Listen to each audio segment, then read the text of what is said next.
मेरी बीबी ने जब पांचवी बेटी पैदा की तो मैंने दूसरी शादी कर ली। दूसरी बीबी ने बेटा पैदा किया तो मैं बहुत खुश हुआ और उसे घर की महारानी बनाकर रखने लगा, जबकि अपनी पहली बीबी को नौकरानी बनाकर खूब बेइज्जती करता। वह बिल्कुल चुप रहती। एक दिन मेरा बेटा रोता हुआ मेरे पास आया और बोला, बहन ने मारा है। तो मुझे बहुत गुस्सा आया। मैंने गुस्से में आकर अपनी बेटी को घर के स्टोर रूम में बंद कर दिया और खोलना ही भूल गया। बहुत दिनों बाद जब याद आया तो भागता हुआ स्टोर रूम में गया और यूं ही दरवाजा खोला तो अंदर का मंजर देखकर मेरे पैरों तले से जमीन निकल गई, क्योंकि मेरा नाम राजवीर है। मैं इस वक्त लेबर रूम के बाहर खड़ा बेचैनी से किसी खुशखबरी का इंतजार कर रहा था। मेरी बीवी चौथी बार माँ बनने वाली थी। पहले तीनों बार इसने बेटियों को पैदा किया था, तो इस बार मुझे बेटे की उम्मीद थी और मैं दिल में बेटे की पैदाइश की दुआ कर रहा था। इस वक्त मेरे दिलो दिमाग में बस बस अपने होने वाले बच्चे को लेकर सोच छाई हुई थी, और वह भी बस यह बेटा ही पैदा हो। अपनी बीवी की इस वक्त की तकलीफ और दर्द का मुझे कोई एहसास नहीं था। मुझे बस बेटे की पैदाइश से मतलब था। थोड़ी देर बाद जैसे ही एक डॉक्टर लेबर रूम से बाहर आया तो मैं जल्दी से उसके पास चला गया। उसके हाथों में कंबल में लिपटा बच्चे को उठाया हुआ था। मैं उसके पास जाकर कुछ बोल नहीं सका था, बस इस पर नजरें टिका गया। उसके मुंह से क्या शब्द निकलते ही, मगर जैसे ही उसके मुंह से बधाई निकली तो मेरा दिल खुशी से भर गया था। लेकिन उसके अगले शब्द ने मेरी सारी खुशी को भस्म कर दिया था, क्योंकि इस बार भी मेरी बीवी ने बेटी को ही जन्म दिया था। चौथी बार भी एक बेटी का बाप बनने की मुझे कोई खुशी नहीं थी। मैंने डॉक्टर के मुंह से मतलब की बात न सुनते ही भाग गया था, बच्ची का मुंह देखे बगैर वहां से पलट आया था, जिसकी वजह से डॉक्टर मेरा ऐसा रवैया देखते हैरान हो गई थी। और फिर वह भी वापस लेबर रूम में चली गई थी। मैं बेटी की पैदाइश का सुनकर इतना बेकार हो गया था कि मेरा इरादा इस जगह से क्या, इस हॉस्पिटल से भी चले जाना का था। लेकिन इससे पहले कि मैं अपने मोटरसाइकिल के पास जाता, हॉस्पिटल के गेट पर एक रिक्शा आकर रुक गया था। उससे मेरी माँ सामान लेकर उतर रही थी। मेरा मूड बहुत खराब हो चुका था। माँ ने रिक्शे से उतरते ही मेरी तरफ सवालिया निगाह से देखा तो मैंने गुस्से से कहा, मैं जा रहा हूँ अपने काम पर। खामखा मेरा इतना वक्त बर्बाद कर दिया। मेरी बूढ़ी माँ शायद मेरे लहजे से ही समझ गई थी कि इस बार भी पोती ही जन्म लिया है, मगर इससे पहले कि वह मुझे कुछ कहती मैं आगे बढ़ गया था। मुझे पता था माँ से मुझे नसीहत ही सुनने को मिलती, इसलिए उनकी अपने पीछे से पुकार को नज़रअंदाज करते वहाँ से चला गया। वह शायद मुझे नाश्ता करने को कह रही थी, जो वह बनाकर लाई थी, क्योंकि मैं सुबह से पहले ही अपनी बीबी को दर्द होने पर हॉस्पिटल ले आया था। घर में बच्चे अकेले थे तो माँ उनके पास रुक गई थी, मगर इस वक्त तो बेटी पैदा होने की खबर से मेरा मूड एकदम खराब कर रखा था, जिससे मेरी भूख और प्यास उठ गई थी और इसके साथ किसी से बात करने को भी दिल नहीं कर रहा था। इसलिए मेरा नाश्ता करने के लिए दोबारा हॉस्पिटल के अंदर जाने का कोई इरादा नहीं था। मैं हॉस्पिटल से निकल कर आया था, काम पर चला जाऊंगा, लेकिन अब सड़क पर भी मोटरसाइकिल चलाते मेरा दिमाग वही बातें पे घूम रहा था। पहले 3 बेटियों को तो मैंने दिल में बेटे की ख्वाहिश के बावजूद भी खुशी खुशी स्वीकार कर लिया था, लेकिन इस बार मेरे दिल में यह हिस्स कुछ ज़्यादा पकड़ गई थी। अब चौथी बार तो बेटा ही होना चाहिए। मैंने अपना दिमाग में यही बैठा लिया था, जो पहले 3 बेटे होने के बावजूद उसे प्यार करता था। इसलिए यही सोचता कि अब तो बेटे के बाप बनने का पूरा हक है। और कुछ इर्द गिर्द वाले पूछ पूछ कर मेरा दिमाग खराब कर रखा था, जो हर बार पता होने के बावजूद मुझे निराशा देखने के लिए पूछते थे कि तुम्हारी तीनों बेटियां हैं, बेटा कोई नहीं है। आजकल के दौर में बेटियों का शादी कराना भी मुश्किल हो गया है। उसके साथ ही जमाने भर की कहानी सुनने में लगता है कि आजकल के दौर में लड़कियों की परवरिश करना किस कदर मुश्किल हो गया है। यहाँ अब हर तरफ शिकारी इन्हें ही नोचने को तैयार बैठे हैं, यानी जितने मुंह उतनी बातें। इस दिन दुकान पर तो गया, फिर 2 दिन वापस नहीं आया और ना ही फ़ोन करने की ज़रूरत की। मुझे इस बारे में कोई मतलब ही नहीं था कि मेरी माँ मेरी बीबी को वापस घर लाए, कैसे लाए, और घर में खर्चे पानी की ज़रूरत हो नहीं है। मेरा रवैया बहुत ही ज़्यादा लापरवाही के लिए हुआ था, लेकिन मैं इस लापरवाही को अपना हक समझ रहा था। घर के नंबर से 1-2 बार फ़ोन आया, लेकिन मैंने अनसुना कर दिया। दुकान पर जो लड़के काम करते थे वह शायद पहले ही दिन मेरी शक्ल से समझ गए थे कि मेरे बेटे की ख्वाहिश पूरी नहीं हुई थी, इसलिए वह भी अपना काम करते हुए छुट्टी के वक्त चले जाते। आखिर फिर एक दिन मेरी माँ बेचारी मेरी दुकान पर खुद ही आ गई। मेरी माँ की उम्र तो काफ़ी थी, लेकिन फिर भी उन्होंने खुद को इस उम्र में भी काफ़ी मजबूत रखा था। और सासू की तरह मेरी माँ ने कभी भी मेरी बीवी से कोई लड़ाई झगड़ा नहीं किया था और ना ही मुझे बेटे की ख्वाहिश करने पर बढ़ावा दिया था, बल्कि वह तो हमेशा मुझे समझाती रहती थी कि या तो ऊपर वाले की देन है, वह जो चाहे दे। लेकिन मैं उनकी बातों पर कम ही ध्यान देता था। वो मेरे दिल में जो बात एक बार बस जाती, मैं उससे पीछे हटने को तैयार नहीं होता था। इस दिन मेरी माँ ने मुझे बहुत ही जिद की और घर आने को कहा। मैं जैसे उन पर एहसान करते हुए घर चला गया। घर जाते ही मेरी तीनों बेटियां मुझ पर झूल गई थी। मुझे भी जरा सा प्यार आ गया। 2 दिन से पत्थर का सुराग के साथ घूम रहा था। उनको देखते ही मेरे चेहरे पर नमी छा गई। मेरी माँ मुझे अपनी बेटियों के साथ देखकर कुछ खामोश होती आगे बढ़ गई थी। शायद उसके दिल में डर आ गया था कि कहीं मैं अपनी इन बेटियों से भी बदला ना ले लूँ। मैं अभी इन बेटियों से लाड़ प्यार ही कर रहा था कि थोड़ी देर बाद माँ ने कम्बल में लिपटी मेरी छोटी बेटी को लाकर मेरी गोद में डाल दिया। मैंने थोड़ा सा हिचकिचाते बगैर उसे देखकर अपनी गोद से उतारना चाहता था, लेकिन माँ ने मेरे इस अंदाज पर नमी से मुझे टोकते हुए कहा कि एक बार मैं इसका चेहरा तो देख लूँ, अगर मुझे इस पर प्यार ना आए तो मैं इसे गोद में ना लूँ। पर मैं ना चाहने के बावजूद अपने 2 दिन की बेटी को प्यार करने लगा था। मैं जानता था कि मेरी माँ चाहती थी कि मैं मूड अच्छा कर लूँ और पहले जैसा हो जाऊँ। इस वक्त तो मैं बहक गया था, लेकिन दिमाग में कुछ और ही चल रहा था। माँ को लगता था कि मैं अपने बेटे की ख्वाहिश को भी भूल गया हूँ, लेकिन ऐसा नहीं था, बल्कि अब तो वक्त गुजरने के साथ बेटे का बाप बनने की ख्वाहिश जोर पकड़ी जा रही थी। मैं अपने बेटे के लिए कुछ भी करने को तैयार था। एक बेटे की खुशी को पाने के लिए मैंने अपनी बीवी की सेहत के बारे में भी नहीं सोचा था। मेरी छोटी बेटी अभी बस 2 माह की थी जब मेरी बीवी दोबारा माँ बनने वाली हो गई थी। उसके पीछे मेरी यही कोशिश फरमाइश थी कि क्या पता इस बार बेटा भी पैदा हो जाए। और फिर मैं बहुत बेचैनी से वक्त गुजरने का इंतजार करने लगा था। मैंने अपनी बीवी को एक दो बाबा के पास भी लेकर गया था, जिनके बारे में मुझे यह सुनने को मिला था कि इनके दवा के इलाज में बेटा ही पैदा होता है। इसलिए मुझे ऐसा यकीन था कि इस बार मेरा बेटे की खुशी जरूर पूरी होगी।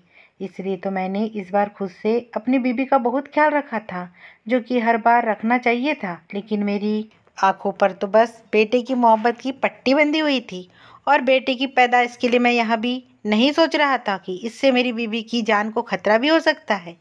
और अगर इस दौरान कुछ भी हो जाता तो मेरी 4 बेटियां माँ की मोहब्बत से दूर हो जाती। डिलीवरी का वक्त आते ही पिछली बार की तरह इस बार भी मैं अकेले ही अपनी बीवी को हॉस्पिटल ले गया था। लेकिन इस बार भी जब वहाँ मौजूद डॉक्टर ने मुझे बेटी पैदा होने की मुबारकबाद दी तो कुछ पल को मेरा दिमाग हिल सा गया था। मेरी बीवी की डिलीवरी नॉर्मल हुई थी। जब उसे लेबर रूम के कमरे में शिफ्ट किया गया, मैंने उसकी हालत की परवाह किए बगैर उसे बातें सुनाना शुरू कर दी थी। वहाँ पर मौजूद नर्स मेरी बातें सुनकर कानों को हाथ लगा रही थी, लेकिन मुझे तो बीबी को मनुष्यत्व का इल्जाम ठहराना था, जैसे किसी बात की कोई परवाह ही नहीं थी। बस जहरीली सांपों की तरह बेटी की पैदाइश पर कुछ गुस्सा मुझे यहाँ के डॉक्टर पे भी आया था, जो कह रही थी कि अब हमें बच्चे की पैदाइश में बंद कर लेना चाहिए, नहीं तो मेरी बीवी की सेहत पर बड़ा असर पड़ सकता है। 5वीं बार भी बेटी पैदा हुई और दूसरे डॉक्टर की बात मुझे जहर लग रही थी। मुझे अपनी 5 बेटियां बहुत भारी पहाड़ की तरह लग रही थी, जो पहाड़ के बोझ तले मेरी सांस दब रही थी। शायद मेरी हालत इस वजह से थी कि मैंने इस बार कुछ ज़्यादा ही पूरा यकीन होकर बेटा की उम्मीद लगा रखी थी। और अब हर बार की तरह इस बार भी बेटी की पैदा होने पर जैसे मैं पागल होने लगा था। माँ ने हॉस्पिटल आने पर मुझे भारी नज़रों से देखा था, लेकिन मैं कुछ भी समझने को तैयार नहीं था, बल्कि मुझे माँ पर गुस्सा आया था कि इन्हें अब भी मैं ही गलत लग रहा हूँ। एक बेटे की खुशी पाने के लिए अपने घर में बेटियों की लाइन लगा दी थी, जबकि मेरा रवैया अब किसी भी बेटी के साथ अच्छा नहीं रहा था। मुझे लगता था कि सबकी सब मनुष्य है, जिसकी वजह से बेटा पैदा नहीं हो रहा है। हर बार डॉक्टर ने मुझे अलग इतनी बातें सुननी पड़ती थी। इसके बाद मेरी बीबी की हालत बहुत ख़राब हो गई थी। वह वक्त से पहले बूढ़ी हो गई थी। बेटियों के साथ साथ अपनी बीबी के साथ भी मेरा रवैया बहुत ही ख़राब था, जो बिना वजह मेरी हर बात मान लेती थी। उसके बावजूद मैंने उसको कभी भी कोई इज्जत नहीं दी थी। मैंने अपनी पहली बीबी को मनाकर दूसरी शादी करने का फैसला कर लिया था और मुझे दूसरी शादी की इजाज़त दे दी गई थी, जबकि माँ ने मेरे इस फैसले की बहुत ज़्यादा खिलाफ थी, लेकिन मैंने उनकी एक भी बात नहीं सुनी और अपनी पसंद से दूसरी शादी करके बीबी को इसी घर में ले आया। मेरी दुकान भी काफ़ी अच्छी चल रही थी, तो घर में कोई परेशानी नहीं थी।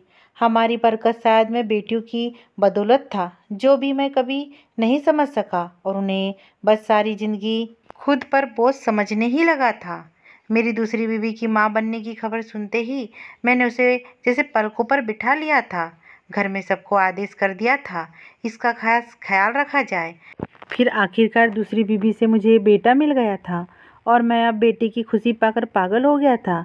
खुशी से मेरा चेहरा गुलाब की तरह खिल पड़ा था। सारी ज़िंदगी में शायद ही मैं इतना खुश हुआ होगा। मेरी दूसरी बीवी ने मुझे बेटा दिया था तो उसकी अहमियत पहले से भी ज़्यादा बढ़ गई थी और कुछ वह खुद ही बेटा पैदा करने में अकड़ रखती थी। मेरे घर वाले सभी मेरी खुशी में खुश थे। मैं हर वक्त अपनी दूसरी बीवी के साथ रहता था और अब इसे हॉस्पिटल से छुट्टी मिलने पर खुद घर वापस लाया। घर में दाखिल होने पर मेरी बड़ी बेटियों ने हमारा बहुत अच्छा सा स्वागत किया था। इतनी अहमियत मिलने पर मेरी दूसरी बीवी घमंडी हो गई थी और कुछ उसका घमंड में मैंने बढ़ावा कर दिया था, इसलिए कि मुझे बेटा दिया था। मैंने उसको अपने घर की महारानी बना दिया था। कोई भी बात होती तो मैं अपनी दूसरी बीवी की बात को ही अहमियत देता था और वह छोटी और झूठी बात को लेकर मेरे कान भर देती थी, जिससे मेरी बच्चे और अपनी बीवी उन सबसे ठीक से बर्ताव नहीं करता था। मैंने अपनी पहली बीवी को जैसे घर की नौकरानी ही समझ लिया था। हर वक्त उसको जलील करता रहता था, लेकिन वह आगे खामोशी से मेरी हर जहरीली कड़वी बातें सुन लेती थी। माँ को भी मैंने किसी गिनती में रखना छोड़ दिया था और अपनी बड़ी बेटियों को पहले जो कभी कभी अपने प्यार और शराफत से नवाज देता था, वह भी अब बस मर्जी का किस्सा ही हो गया था। कुछ अपनी दूसरी बीवी को खुश रखने के चक्करों में और कुछ घर आते ही बेटे से प्यार करते हुए उनकी याद ही नहीं आई थी। घर में 5 बेटियां, एक पहले अपनी बीवी और माँ होने के बाद मुझे बस अपनी दूसरी बीवी और बेटा दिखाई देता था। इस तरह बहुत सा वक्त गुजरता चला गया। इस दौरान ना कोई शिकायत आई और ना ही मुझे कभी खुद उसके बारे में एहसास हुआ। मेरा बेटा काफ़ी बड़ा हो गया था और मेरा लाडला बेटा भी सभी को बहुत प्यारा था। एक दिन मैं थक हार कर काम से आया तो मेरा बेटा रोता हुआ मेरे पास आया। उसे रोता देखकर जैसे मेरी जान पर बन गई थी। मैंने उसे अपने पास बैठाते उसे चुप करवाया और फिर उसके रोने की वजह पूछी तो वह दोबारा से रोने लगा और रोते हुए बताया कि उसे दीदी ने मारा है। यह सुनते ही मैं भड़क उठा था और कुछ सुनने और समझने के काबिल नहीं रहा था। मेरी आंखें जैसे गुस्से से भर पड़ी थी। मैं उसे अपने कमरे से बाहर निकाला और उन सबको आवाज़ देने लगा और फिर गुस्से से चिल्लाते हुए पूछा कि किसने मेरे बेटे को मारा है और किसने मेरे होते इतनी हिम्मत किया। आज तक मेरे बेटे को किसी ने छुआ तक नहीं था। मैं सोचता था कि मेरी बेटियां मेरे बेटे से जलती है क्योंकि बेटे के आने के बाद मैं कभी किसी बेटी को प्यार नहीं किया था। मैंने कहा जिसका नाम भी सामने आएगा उसे कड़ी से कड़ी सजा दूंगा। मुझे ऐसे गुस्से में देखते सभी डर से कांपने लगी थी। किसी को कुछ ना बोलते देख मैं अपने बेटे की तरफ देखा था कि वो मुझे बताएगा कि उसे किसने मारा था। तब उसने मेरी बड़ी बेटी की तरफ इशारा किया तो मैं भी बिना किसी को कुछ समझाने का मौका दिए बगैर आगे बढ़ा था और अपनी बड़ी बेटी का हाथ पकड़े उसे एक तरफ खींचने लगा था। वो मेरी पहली औलाद थी, इससे मुझे शुरू से ही दिल भी लग गया था। इस वक्त मैं सब कुछ भूल आया, बस अपने बेटे की मोहब्बत में अंधा हुआ पड़ा था। इसकी वजह से मेरे कानों में मेरी बेटी की माफ़ी मांगने की आवाज़ नहीं पहुंच रही थी। मैंने अपनी माँ और अपनी बीवी किसी की भी ना सुनी और अपनी बेटी को लाकर स्टोर रूम में मैंने घर वालों को सख्ती से कह दिया था कि अगर किसी ने मेरी इजाज़त के बगैर दरवाज़ा खोलने की कोशिश की तो मैं उसे भी यहीं बंद कर दूंगा। मेरी बेटी अंदर से बुरी तरह से रो रही थी और मैंने उसे बंद कर दिया। उसे यहाँ बंद करने के साथ जोर जोर से दरवाज़ा खटखटाने लगी थी, लेकिन मैं कान बंद करता वहाँ से चला गया था।